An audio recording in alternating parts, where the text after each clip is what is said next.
It's been well documented in this series, talked about it at length in episode 1, just how much of a struggle the quarterback position has been for the Cleveland Browns in this century, starting more quarterbacks than any other team since 2000. We've already added to that list in this series with a third-round quarterback in Sean Snell. But this time, we have a quarterback that we're hoping will be the last one that we add for a very, very long time in Donnie Richardson. Holding the number 1 pick in the class, we have all the cards, and I think we're going to turn them in for a quarterback that we can hope will be the future of the Cleveland Browns franchise. So officially, with the first selection in the 2026 NFL Draft, the Browns will select quarterback Donald Richardson out of Oregon, and a new era begins. 18th best player in this class, which, if you factor in positional value, makes him easily worthy of the number 1 overall pick in this class. Really good with the physical abilities, hidden development here. Other than the deep accuracy, I really, really like his starting point, and deep accuracy is something we can easily upgrade. Now, there were rumors coming into the draft that the Browns were going to get pretty aggressive here and try to make kind of a win-now move. And there were some thoughts that maybe this could be via trading for a veteran interior defensive lineman, using next year's first-round pick as the big-time bargaining chip. Or would they try to trade up aggressively into this class? And it's going to be the latter here that we will attempt first with the Commanders. And I tried so many packages to get this done with combinations of day 3 picks. Ultimately, they wanted a receiver. So here's the big gist of the trade. Number 4 and number 68 for 33, a second rounder next year, a first rounder 2 years from now. I tried to trade our first rounder next year, but they actually liked our first rounder 2 years from now more. Don't ask me why. I don't know. It's just some weird Madden shenanigans going on with this. But ultimately, they wanted Tillman more than kind of a 4th and a 5th round pick. I don't know why, but there you have it. We're trading 4 picks, likely all going to be top 100 picks, to move up into this class, including the 2028 first. I was even willing to give up 2027, which I view as more valuable. The Commanders did not, and we made this move with Matt Driver on the mind. I believe that when you invest in quarterback in the draft, you also have to invest in his success. And Matt Driver is that type of investment, coming in as the second best player in the entire class. Excellent athleticism, hidden developments. This is the kind of pair that you make go into your future just look so much brighter. And hey, if it doesn't work out and we lose a bunch, we trade Myles Garrett away and we recoup a lot of that draft pick value that we gave. I honestly see this trade as a win-win, even though it was extremely aggressive. Fast forwarding here to the 65th pick in the class, and this third round, I thought, in this class was extremely strong. I think there are a lot of picks at various positions of need that would be really good investments for this team. But there's one guy that, as of right now, stands above the most. There was one guy other than Donnie Richardson that I knew that I wanted to come out of this class with. It was Tony Stevenson, just a perfect package on the offensive line. Here after pick 50 is not something you see every day. So with the 65th pick, the Browns will select Tony Stevenson, interior offensive lineman, going to be charged with replacing Joel Bitonio, longtime high-end Browns starter, 8th best player in this class. So we get to start out this class 3 top 20 players. If you factor in positional value, 3 top 10 players, I think, in this class, all with hidden developments, a massive boost to an offense that desperately needed it. I'm excited to get Tony Stevenson into the squad here. And we have a pick coming up in just a few picks here. Now, the third round is packed. I really like Fant here. I don't think he would have been at the top of my board, but he was certainly on the short list for 68. And let's talk about the other options. Tony Stevenson, I think, was the obvious one. But after that, there are a lot of players that I think are worth considering here. At middle linebacker, there's a guy in Woodyard who I think is a really good player, despite the fact that the talent says he's only around 3 to 4. Whitfield is a good player. Robbie Chandler's probably the best player, but what about the positional need? And then Burke is probably the best combination of positional need and talent, guaranteed round 1 talent at defensive tackle. Ultimately, I think there are so many options that I wanted to see if we could trade down, and I think the perfect trade partner was the Philadelphia Eagles, who had both picks 80 and 83 on the board. I wanted to give 68 and maybe a 5th rounder and a 6th rounder for a 7th back. We're going to take a punter with our last pick in the class, so it doesn't need to be a 6th rounder. Wanted to see if we can make a trade like this work with Philly. No good to start out, but let's see what we can do. Ultimately, I had to give up on getting both 80 and 83, but they also have a top pick here in the 4th round, and that would get the job done. So let's go ahead and take a look at what's happening in the class as we get to that 80th pick. Can at least one of the guys or two fall down to our spots here? And the first guy is off the board, Robbie Chandler. I really like Robbie Chandler, and I would have taken him easily at 68. It's just, do we need tight end right now with all the other needs? Whitfield goes right after him. That's a really good defensive tackle. I think Burke was actually my DT1, though, so I'm not mad about him going off, but if Burke also goes off, then that's tough to deal with for sure. Woodyard goes off. Liked him as a pass coverage specialist linebacker. But Hitchens is another one that's really good. And then at 78 and 79, the two players I was most likely to draft back-to-back off the board. I wanted this to be the first investment on the defense. Well, selfishly, I wanted it to be Robbie Chandler, but my 3 favorite players all go off the board in that 12-pick run. Tough to see, and it leaves me with really only one guy that I really liked here, and it's an outside linebacker that's projected to be an off-ball linebacker. That's a risky pick. Ultimately, we only went down 12 picks, but I think we kind of took an L here.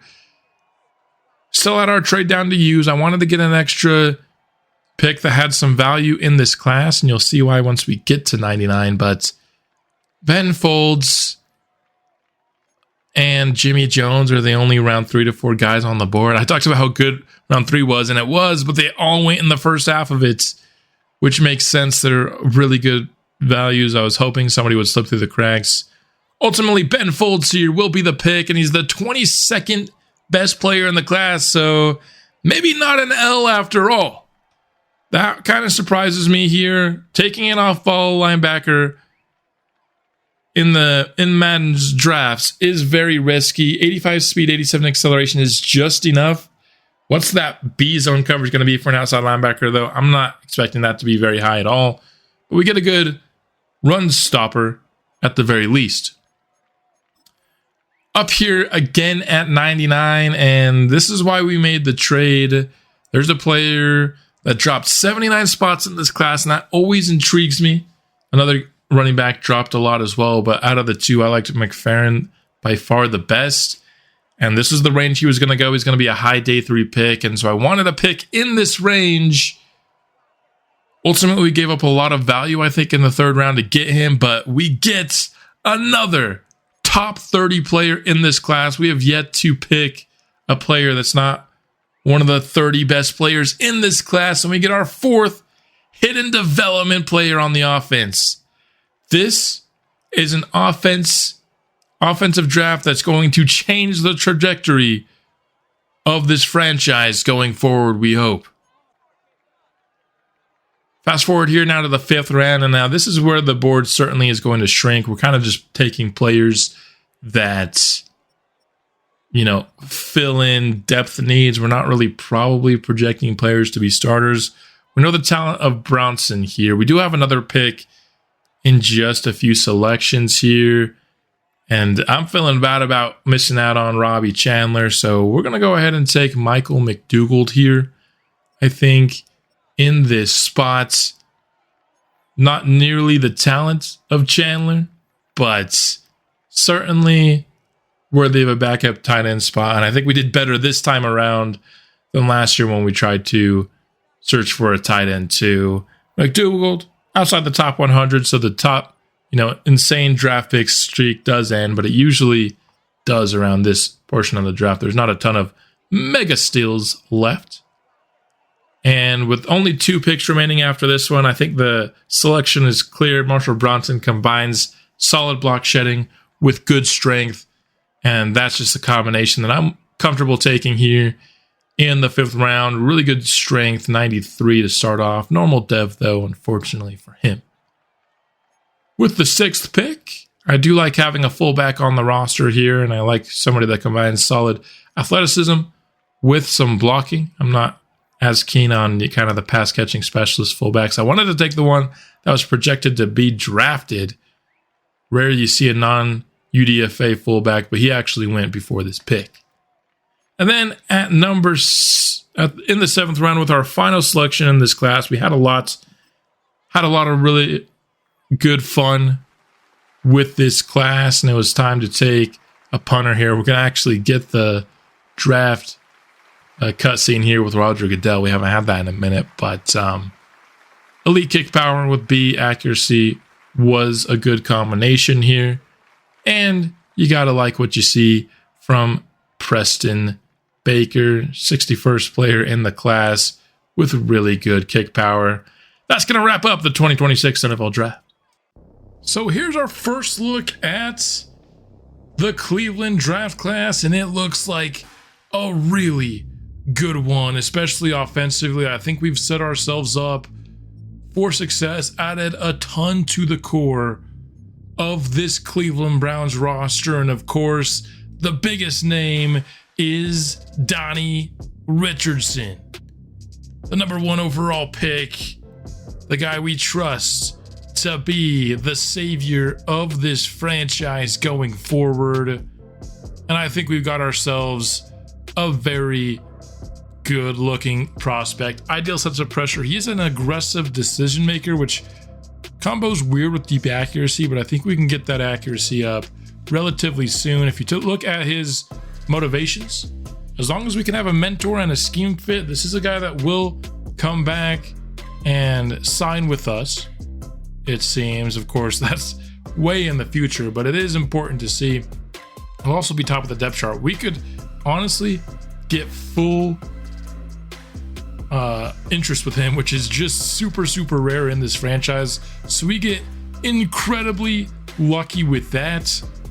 Donnie Richardson, I'm excited to get his career started here in the next episode. But he was not the highest rated player we got in this class. No, that would be the player we traded up for. We traded a lot. I'm sure that will be at least a semi-controversial move here. But I saw a receiver that just looked really good and was something that this team just desperately needed. When I take a quarterback number 1 overall, I'm going to invest in his success, and Matt Driver was a big part of that investment for me. He's going to be rocking the number 1, so you know he's good. And the speed, the route running, release and deep route, that's a few, deep threat archetype upgrades away from just looking like a super complete player. Good juke move. 82 break tackles, actually really nice. Do we see stiff arm up here? I don't think we do. We see trucking, but not stiff arm unless I'm blind.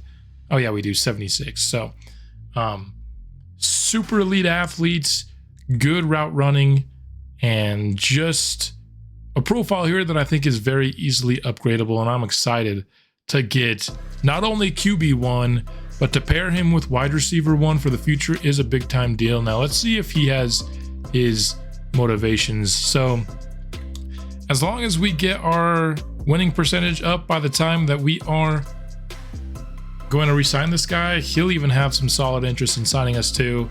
That's always a big deal. I know last draft we didn't have as much luck. I know Daniel Gibson doesn't want to pay income tax, something like that we have no control over.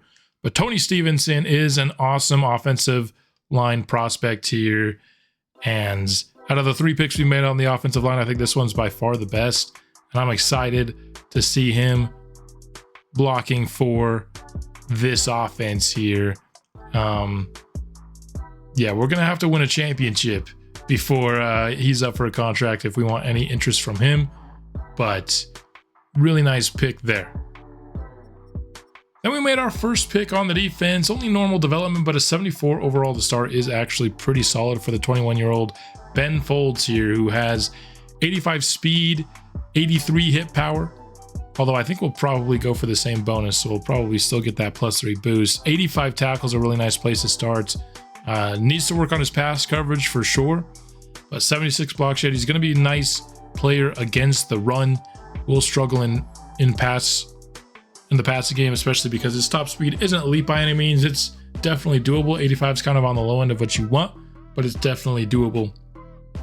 So we get a piece that we needed on the defensive front 7, a linebacker that we can hopefully have play next to JOK for the foreseeable future.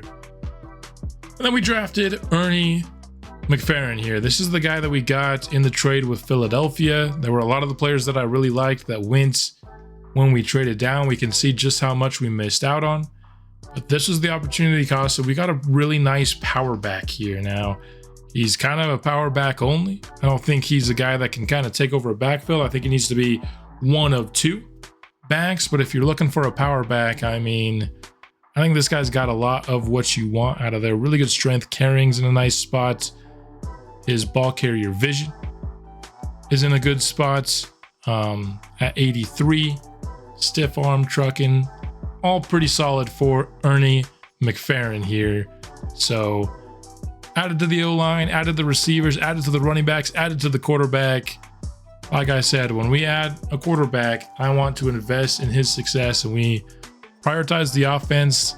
The only thing I wish we could have got that tight end. I think it would have been a fun pick, and we'll see how good he is. Michael McDougald was kind of our consolation prize at the tight end spot.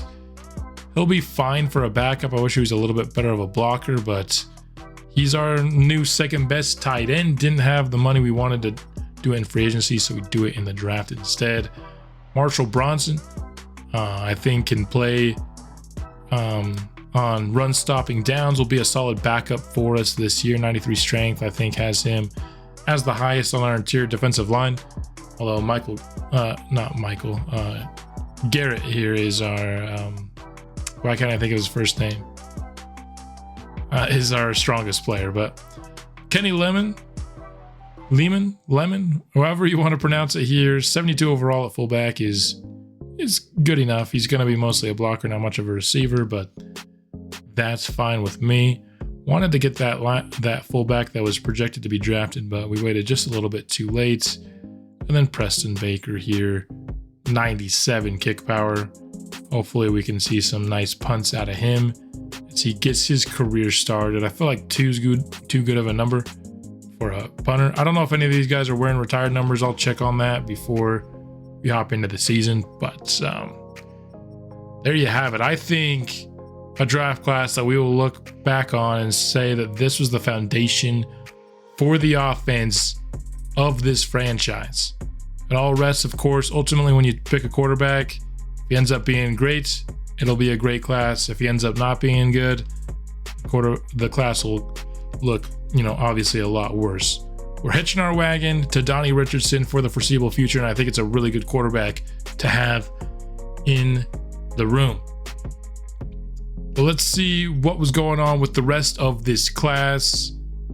Number 2 player in the draft was Vaughn Hoskins, an 80 overall. Was the number 2 pick, so obviously a really good edge prospect here.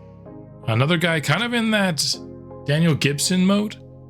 where good acceleration and strength, the top speed, not elite by any means, but that's a good player for sure for New Orleans. We had 79 overall, which of course was our guy. We had 76, the defensive tackle, going to New England, 76 overall. 80 finesse moves out the gate for a defensive tackle is really nice. So that's a fun interior defensive lineman being added to the league there. What else did we get? We got a 78 overall corner going to the Pittsburgh Steelers in the division. We got to get 42 off of this man. Not for a 78 overall hidden development corner. Let's go with, oh, they don't have anything in the 20s, huh? Single digits, maybe? 5?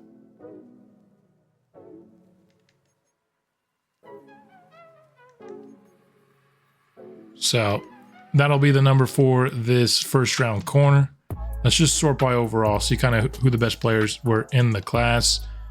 Von Hoskins, number 1. For the second straight year, we got the second best player in the class. A couple more corners here. I haven't really looked at corners in these classes, but it looks like there's been some strong classes so far generated in this franchise. Sean Stanton, 95 speed at corner. 6'4", 95 speed. That's awesome. I want to see his depth trait here.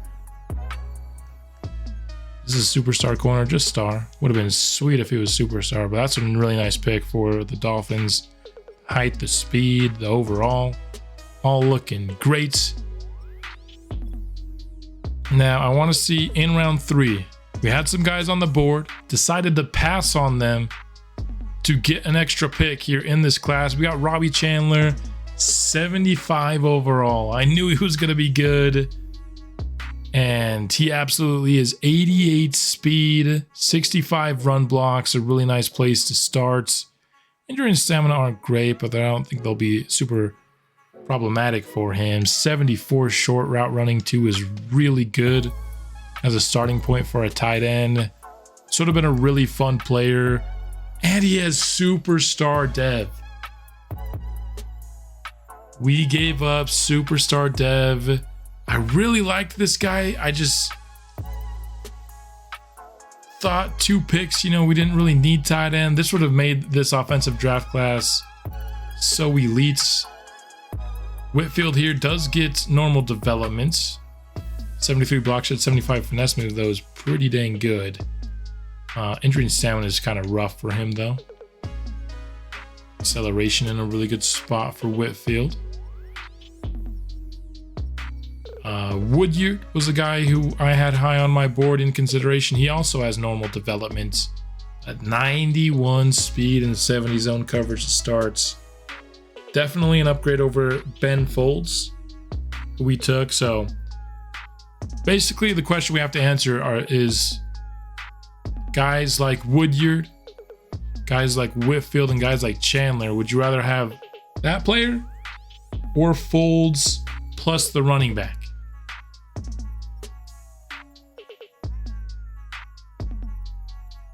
Next up, we have Jaden Burke, high on our list. 74 hidden development, 99 strength.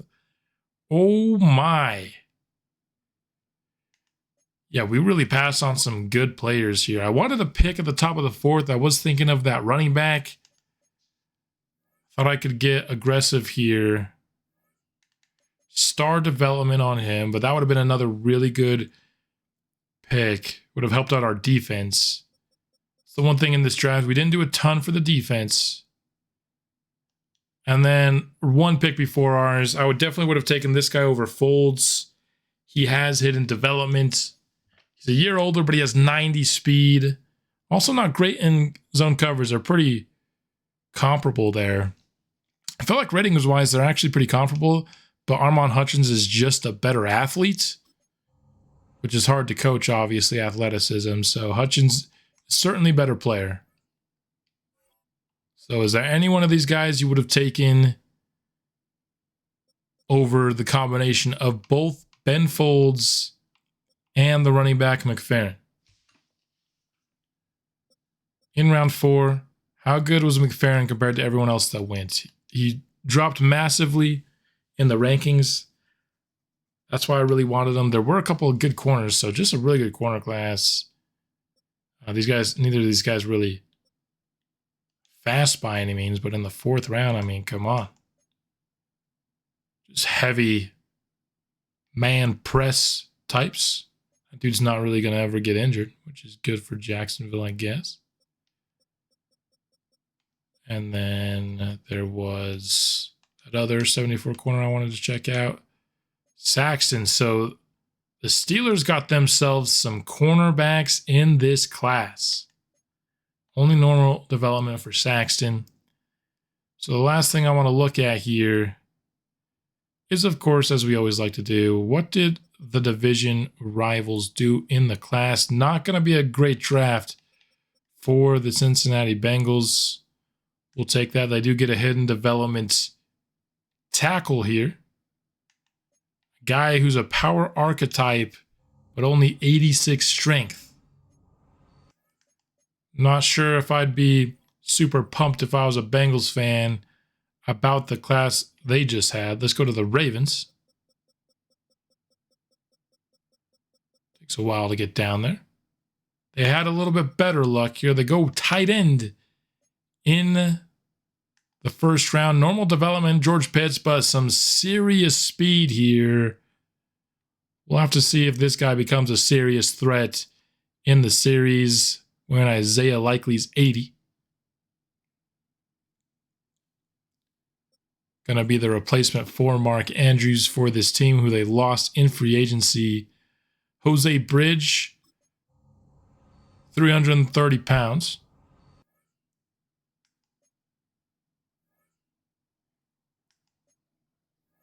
Star development.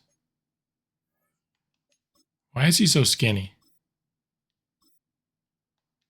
Sometimes the draft classes do this where everybody's just kind of skinny. No matter what, like a 330-pound defensive tackle should be a little bit chubbier, you know what I mean? And then the Steelers, you've probably already seen their best picks here. They got 5 total 70-plus overall players. It's the Steelers and the Browns, the 2 teams that were the worst in the division last year. Both getting some serious draft classes this time around. It'll be exciting to see these 2 draft classes play against each other throughout this series. Well, the Browns focused heavily on the offense. The Steelers added a lot to their defense. Hidden dev again here. Finesse rush DT.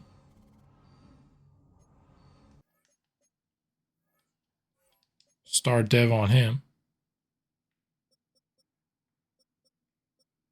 And another defensive player at 70-plus overall. At least they get one normal development here, but really solid draft by the Steelers. And that's going to wrap up our draft recap here. Overall, a very fun class. I mean, just look at how many good players were drafted in round 3. The best one was Tony Stevenson, but Stephen Fant, he was on my board. Hidden development, 75 overall linebacker. Not much of a coverage player, but excellent speed for, a generated outside linebacker at least. Middle linebackers will generate higher speed than that, but so many good 3rd-round players. I honestly thought the 3rd round was better than the 2nd round in this class. I mean, 74s all over the place. A couple of 73s. Maybe it wasn't super deep, but if you identified the value, it was certainly there to be had. A 76 running back goes to Chicago. Carmichael. 90 carrying. That's a pretty fun player. He can do a little bit of both the finesse and the power. So that's fun. Good slot receiver goes here. The 2nd round was maybe slightly better than the 3rd, but honestly, I think the 3rd was just as good as the 2nd round in this class, which just goes to show you the kind of rare depth you got in this class. Even the top end was pretty solid here with an 80 overall and a 79. A few really good corners generated, a nice interior defensive tackle. There's a lot of edge rushers at the top of the class ranked-wise, but only one ends up being in the top overall wise. That was the best player in the class. He was ranked number 1, ended up being number 1. And that'll wrap up our draft preview. Actually, I want to do one more thing. I want to look at this. Where did this 6'6" receiver go? Because he was a very interesting prospect. He went in round 2. Where did he go? Josh Rackley went to the Commanders here. Normal development. Because he didn't look good at receiver at all, but we knew he had at least a solid overall. Holy crap! 99 juke move on a 6'6" receiver? How do we say to pick 33? He would have been on the board. I don't know if I would have taken him just because his route running looked so bad. But oh my goodness. 99 juke move at 6'6". That's just a really funny, awesome kind of generated player there. That'll be a fun pick for the Commanders. But that will actually wrap up the draft recap portion here of the episode. Somehow the Browns are $20.7 million in the hole. How did that happen? I mean, I know we took on additional salary. I thought we might need to shave a couple million off when we traded back up towards the top of the class, but $21 million? That doesn't make much sense. I will advance here the week because sometimes I feel like this week is just false. Let's go. Maybe it doesn't incorporate the cash that comes over from last year. If we go to team salaries, are we actually 20.7 million in the hole? No. Okay, we have 6.06 million in cap space.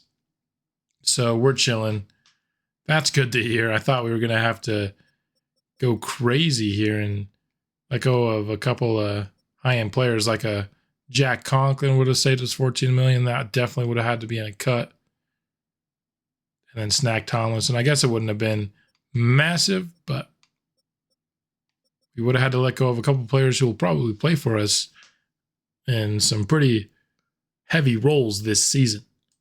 Let's just take a look at this new look roster here. I mean, we have 4 hidden dev contributors for next year that we took in the draft.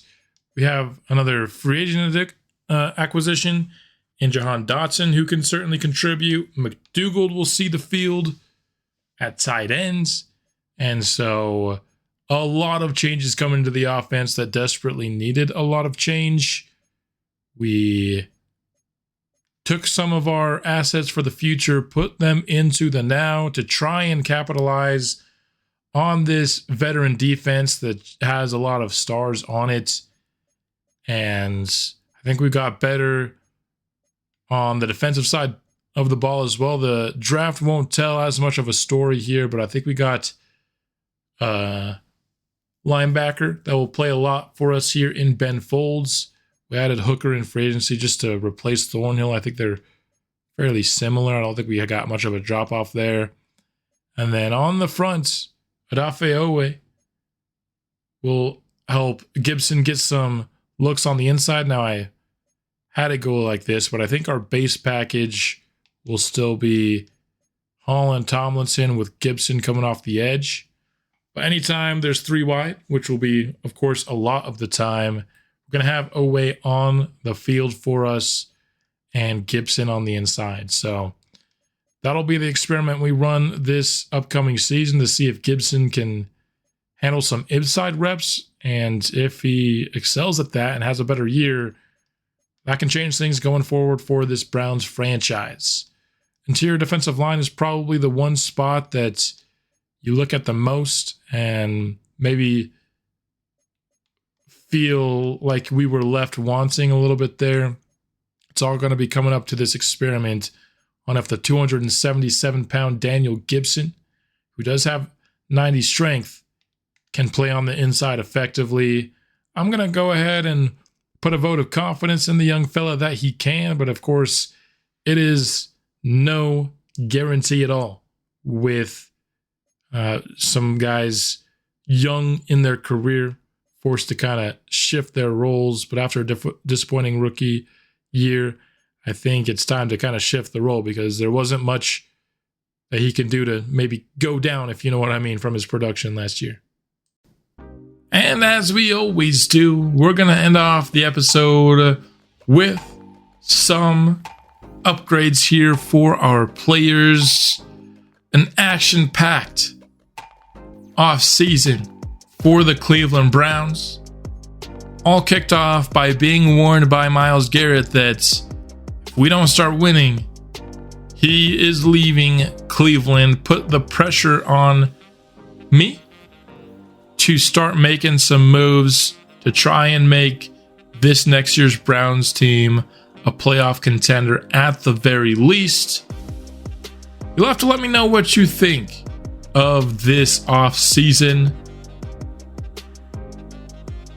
Was Odafe Owe kind of, too much at the edge?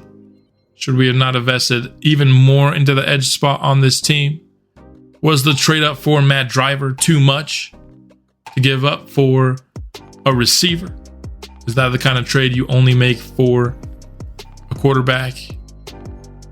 I think ultimately not having to give up next year's first, just in case this does go badly, was a win, even though I was trying to give away next year's first.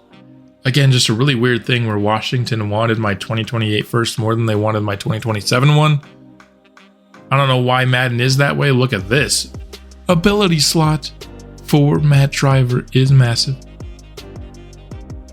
That's really big. But I think with the cards that we were dealt, we got a lot of improvement on the board here in the offseason. I had a lot of fun with it, but I'm not going to say I had a perfect offseason. Ultimately, I think that trade down, if I had been allowed, I made the house rule only to be able to trade up once in the class. Had I been allowed to trade back up, I might not have traded down from 68. But that's what I love about the house rules, is they force me to make tough decisions. We ended up with Ben Folds when we probably could have had somebody a little bit better. I don't dislike Ben Folds, though, especially with a nice +3 zone upgrade to start out before we get going. That at least puts him to a respectable 65 to start his career, which we can certainly continue to develop. That's all I've got here for this Browns off season. We'll be back soon to kick off the regular season in Donnie Richardson's career. And I'll see you then. Go Browns.